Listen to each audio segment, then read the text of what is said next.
scheduled to box 12 rounds. I've gone over the rules in the dressing room. I expect you to obey my commands at all times. Most of all, protect yourself at all times. Touch gloves, good luck.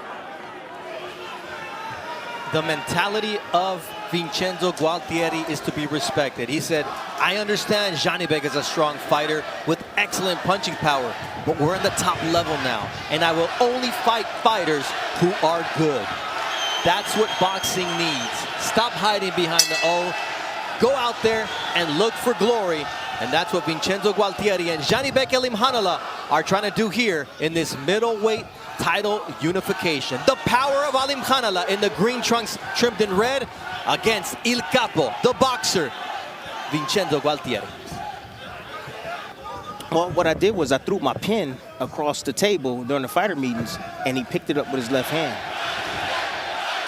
You hear Janibek chants, you hear Il Capo chants as well here in Rosenberg, Texas. See that lunging right there?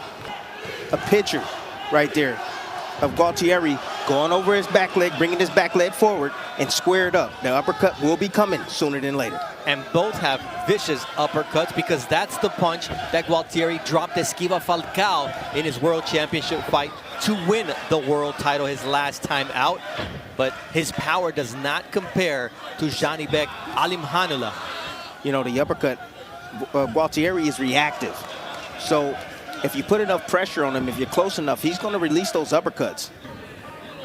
The other thing that Gualtieri tends to do is walk with his hands low, and you're seeing it there. For moments, he picks them up, puts them out as earmuffs, but there's opportunities for Janibek when he walks like that with those hands low to connect.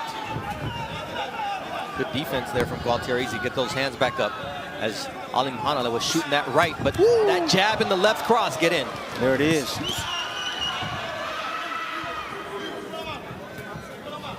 You know, this round, Janibek is just taking his time.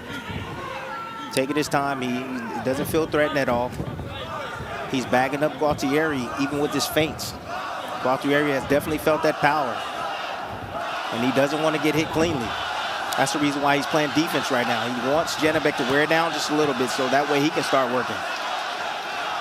But Janibek is so good with his range. So good with his range. Takes a half a step back right there to land that left hand. Gualtieri trying to goad Alimkhanuly into making a mistake. Round one of this middleweight title unification is in the books.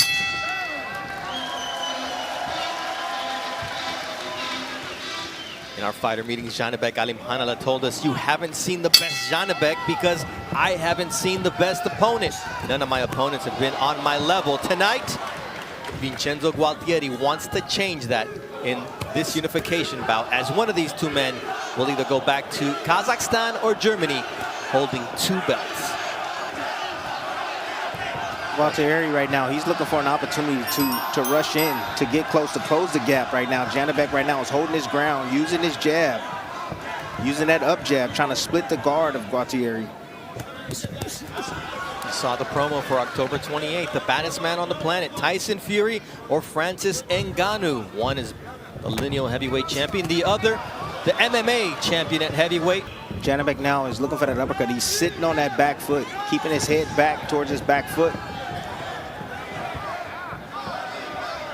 Gualtieri understands his identity as a fighter. See that uppercut? Here, but that uppercut from Janibek follows it up with a left to the liver. What Janibek can do is pick up his jab. Both fighters can pick up their jab. You know, that space in between, there's not much going on. Those are opportunities for you to win that battle, to give your opponent something, get him to worry about something. Then that way you can lead lane your counters like that and just lay a trap for him. Nice body shot from Janibek, straight to the solar plexus. That was nice right there. I like that right hand and the quick forward shift by Gualtieri to get in the inside and land a few shots. See, southpaw versus orthodox. You know, a lot of times you hear about the left foot outside, lead foot dominance, yes. And a lot of times you don't hear people that they say, that, you know, don't move to your right. You can move to your right when you have the proper space or distance. That's not a problem. You just can't move one way and be predictable. You know, you can move both ways. But again, it's all about having the right range, being outside. But you mentioned in your lab, Tim, as Yes. you see that double jab from Alimkhanuly, how good the Kazakh fighter is at closing those gaps. And that's the challenge that Gualtieri is facing here as round 2 comes to an end.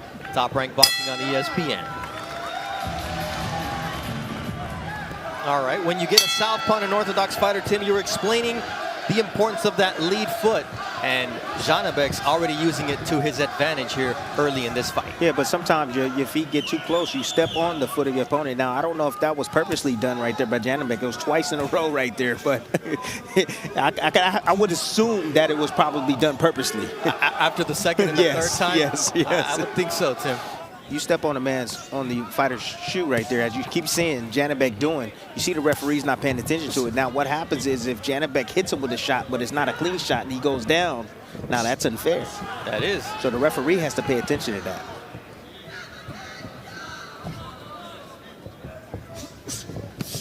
There is no instant replay here. It looks like a knockdown, but it actually isn't, and it's counted as one. But Janibek finally lands that left uppercut after doubling up. Again, Janibek is staying patient, but now what he's doing is he's countering the counter. So he's getting a flick jab out there, flicking it out there, getting him to look at it, and he knows that Gualtieri's trying to counter, and when he does counter, he makes a miss, and then he comes right back with his offense. So a lot of back and forth right here from Janibek. You don't get to win 300 amateur fights without having boxing skill. And when you have power like Janibek shows there, it gets overlooked. Janibek is too good at controlling the distance, and he doesn't want to walk into anything. But there's going to come a time where Gualtieri's going to have to sell out because he's losing these rounds. And when he does sell out, that's what Janibek is waiting on. He's waiting on him to sell out and get over-aggressive so that way he can catch him with a kill shot. It's pick your poison against Janibek Alimkhanuly. Do you want to slowly be punished, or do you just want to be sent home quickly? Yes, and right there, Janibek is just catching him in the slip, actually catching him changing positions, going from the southpaw to the orthodox stance, squaring up. And Janibek was waiting on that. That is something that you work on in the gym, and that was something that he alluded to in the fighter meeting. He said, oh yeah, when he's in this switch, he's not set. I'm going to catch him.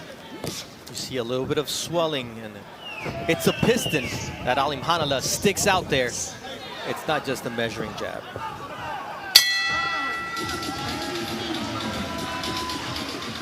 Back inside the Fort Bend Epicenter, Janibek Alimkhanuly and Vincenzo Gualtieri as we start round 4. Mark Kriegel, your unofficial scorecard after 3. Well, I don't want to break too much news, but I got a 3-0 for Janibek. This might be an actually interesting fight, but for one thing. Ooh, there's a nice Gualtieri got to throw combination. some punches. There he goes. Well, Heard him Alimkhanuly with is the that body one shot. who landed not only a left cross, but also a body shot. So Alimkhanuly, when Gualtieri tried to open up, made him pay. What is the problem? Come to fight. You think Gualtieri didn't come to fight, you mean? I mean, he's trying to be, right now he's trying to survive. He ain't fighting. Well, Janibek's going to say, I'm going to make sure you don't finish this fight on your feet. We knew Gualtieri does not have the punching power.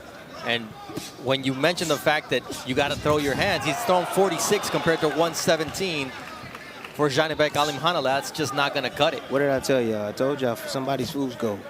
And right now, you know who's looking like fool's gold right now? Look, you can be a champion, but that doesn't make you a great fighter. You know, you can get lucky. You can fight the right opponent. They match you up right. You have a good day. But then when you get in there, there's levels to this game. You could see the difference in pedigree. Nice jab from Alimkhanuly, who takes a left from Gualtieri. And that should make him think, look, I can hit Alimkhanuly. So why not try it? He don't want that counter. Them shots are hard, Bernardo. They're sharp, they're quick, they're accurate, they're on the money. And they sting. See, that's the Cuban style right there. That's what you're seeing from Gualtieri with those hands down, trying to be elusive, trying to move his head. But Janibek is timing it perfectly with his jab. Oh, he hurt him with that shot.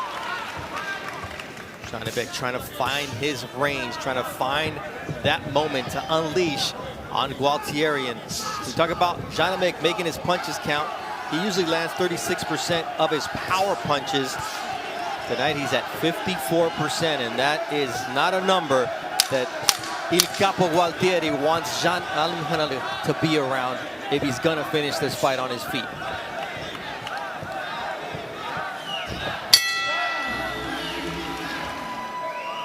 In the corner of Vincenzo Gualtieri, Frankie Saldama said, "You're getting hit unnecessarily because you're not listening to me. You need to feint." And then on Janibek's corner, Brian Valoria, in their first fight together, says, "Stay the course. Don't allow him to get on track." Yeah, because the minute you give Gualtieri confidence, that's when he gets confident. He starts letting his hands go. He starts feeling himself a bit. You know, you never want to let a guy gain confidence and fight his fight. And Janibek is fighting a disciplined fight right now. But I want to see later on in the fight if he can step on the gas a little bit and try to get Gualtieri up out of there. Take a little bit more chances because Gualtieri is not a big puncher. He's not a big puncher. You can use defense. You can catch and shoot. There's a lot of different things that you can do to mount your attack.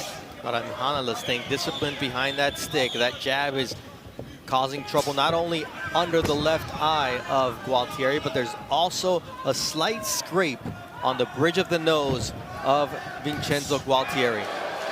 There's that jab and that left cross from Alimkhanuly. This is brutal. This is brutal. Like, you being a fighter in the ring, you got two hands just like the other man, and you can't lay a finger on him. Demoralizing. Because when you take a risk, Alimkhanuly makes you yes. You just know that you're outskilled and ain't nothing you can do about it. And you're just trying to buy your time and get through the fight. Yeah, but here with Gualtieri, he understands he doesn't have the punching power to neutralize. Sometimes you can get beat a lot of rounds and you have that equalizer. Gualtieri does not possess that in his arsenal. Yeah, you're right.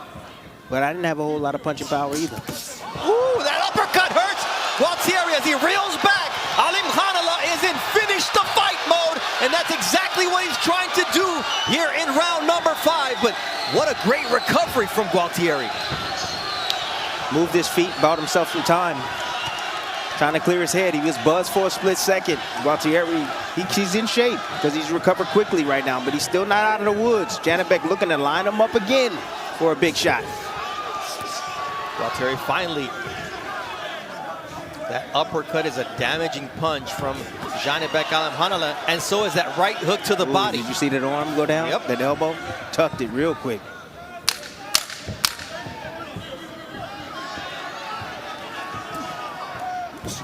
Gualtieri earned himself another round here in that Texas. thing. Oh, my goodness. No puedes ir en línea recta para atrás. Track my eye, track. That's good. You okay? Yeah, man.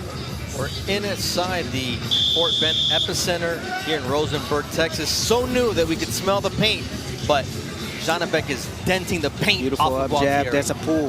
That's a pull counter right there. With that jab first, step back, boom, swept with the left hook, with the right hook, brought him right near that uppercut. Beautiful shot. That's beautiful stuff right there. You know, those shots are not lucky shots. Those shots are set up and planned well before he actually lands them. Well, you've been talking about Alimkhanuly setting up Gualtieri since the first round, but he's paying it off here. And in the corner, Brian Valoria was telling Alimkhanuly, I need you to follow up with that left hand. He's there for it. Just throw it. Well, what he said is that he's no longer moving. He's staying there. You know, he's shielding up, going into that high guard, and you can split that guard with an uppercut or a straight left hand. Or stick the jab triple time. I was pretty impressed with Gualtieri being able to recover from that left uppercut because it looked like he was going down, just like he's about to go down now. He protects himself. He almost took a knee. He's never been down, and he's never been stopped in his entire career. Gualtieri. That may change tonight, but he's showing the will that he said he had. But this is not the place you want to be against Janibek Alimkhanuly, as referee Fields is just about to step in. The next big shot that Alimkhanuly lands on Gualtieri, I think David Fields will stop this fight. The legs are buckled and no reason to receive any more punishment, as Janibek Alimkhanuly is the unified middleweight champion of the world, taking the IBF belt from Vincenzo Gualtieri. What they say, light work, no reaction. That was good work right there. I told you it was gonna be easy.